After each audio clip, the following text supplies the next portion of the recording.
Hey Canucks fans, based on everything I saw and heard from Elias Pettersson yesterday, I'm not afraid that he's going to suffer through a sophomore slump.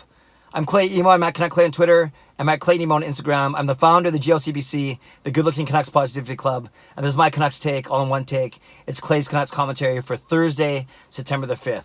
I'm excited because a lot of the Canucks are back in town. They're already skating at Rogers Arena as part of some informal skates. I saw a tweet that Jay Beagle today was leading the drills and leading the exercises and the practice a little bit. So that's kind of cool. That's kind of cool that they are taking upon themselves to get into shape before main camp opens up in a week and a half, and actually prospects training camp even before that. So we're excited. And of course, a lot of the spotlight was understandably on Elias Pettersson. Yes, we were excited that we saw Jordy Ben, Michael Furlan, JT Miller on Rogers Arena ice, but in all seriousness and no surprises that all the focus was on Elias Pettersson yesterday as he met with the media for the first time in a while. He looks bigger, he is bigger, and he even joked about seeing that the pictures going around on Twitter comparing him to Captain America.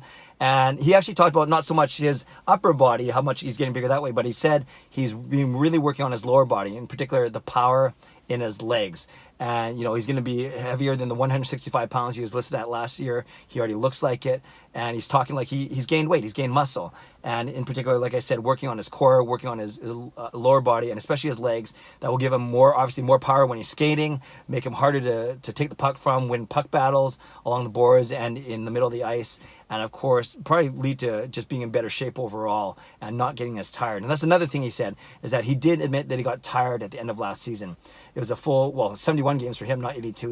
He missed 11 games with those two different injuries. But opposing top pairing D, checking lines, top checking forwards were able to key in on him near the end of the season as he fatigued a little bit, and as the Canucks admittedly fatigued a little bit down the stretch. So that's why he only scored, a couple goals in the last month or so. He needs to shoot more. We know he's got a wicked release, great one-timer, great snapshot, great slap shot, great wrist shot. He can dangle. He's got some really sweet, silky sweet breakaway moves. So all those things, hopefully get more opportunities with that when it comes to later in the season, throughout the entire season, but especially by not fatiguing near the end of the season and being in better shape will help with that. I'm not worried that he's too muscular like Brock Besser was last year. I think it would just be weird if we saw Elias Pettersson jacked like Brock Lesnar or something like that. So I think he looks to be in good shape. And what I really liked about him is he sounded mature too. He talked about the fact that he took a small break, but not a lot, that he worked out. He worked out with his brother, an AHL player. He worked out with Timra, his former team in Sweden. And he took this offseason very seriously. And that's exactly what you want to see from your Calder Trophy winner. That's exactly what you want to see from a future leader, a current leader. That's exactly what you want to see from your 20-year-old superstar, is the fact that he's putting in the work already and he's coming into camp ready to go, ready to compete, and ready to help take this team to the playoffs. So, like I said, everything I heard from him leads me to believe that he will not suffer through a sophomore slump. And I can't guarantee that. I don't know that for sure. But I'm optimistic. There's a reason why I'm the founder of the GLCBC, not just because I'm good looking, but also because I'm positive, because I'm optimistic. And I really think Pettersson is that special, that elite of a player. He's also very aware. He joked around about the Brock Besser contract situation, saying, I'll text him once in a while and say, I hope you're lining up with me on opening night, and that he could, that he really wants, obviously, like all Canucks fans, he wants Brock Lesnar signed. I said Brock Lesnar. What am I talking about? I'm still on that thing. Brock Besser signed sooner as opposed to later. It makes the whole team better. It makes his line better. It'll make Pettersson better, of course. So he's obviously aware of the situation, and he so desires, as we all do, that Brock Besser signs very quickly. And I think that's another thing that I leads me to think that he won't suffer through a sophomore slump, is we're a lot deeper team this year, especially up front, with the signings of JT Miller, Michael Furlan. One of those two guys is going to start on Pettersson's left side, along Brock Besser on the right, hopefully.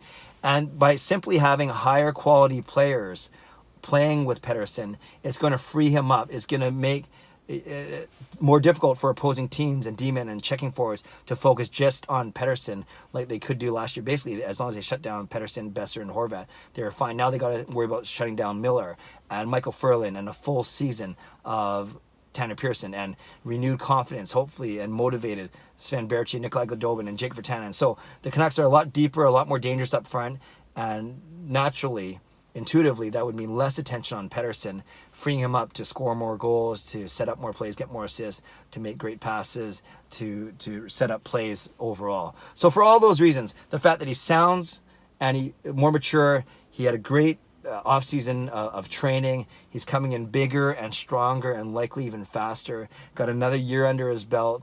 He's a lot better players surrounding him. For all those reasons, I think that Elias Pettersson, I'm hopeful that he will not suffer through a sophomore slump and will go a long way towards leading us towards a playoff berth. And we know that he likes the pressure. He likes the expectations. He single-handedly sped up our rebuild by a year or two by his wonderful Calder Trophy winning season last season. And I can't wait to see what happens this year. Canucks fans, let me know what you think. Do you share my optimism that maybe Pettersson will be able to avoid a sophomore slump because he's that good, he's that elite of a player? Do you agree with me that maybe the additions of Ferland and Miller will help out? Do you agree with me that he looks mature? He sounds more mature. And we're basically, it's a joy to witness this guy blossoming right before our eyes, and the fact that hopefully we're going to have him for 6, 7, 8, 9 years down the road, that excites me as well. So all these reasons why we all love Petey, we all know that how much he can do and will do for this team this year and beyond. But for me today, I just want to talk about the fact that I'm hopeful that he will not have to endure a sophomore slump. Love to know what you think. Leave a comment below. I love to read, react, and reply as always, as I noticed that my pocket square was flapping the whole time, but that's okay. And yeah, leave a comment below. I love to read, react, and reply. Subscribe if you like to. Like this video if you like to. Enjoy the day. God bless. Go Canucks go.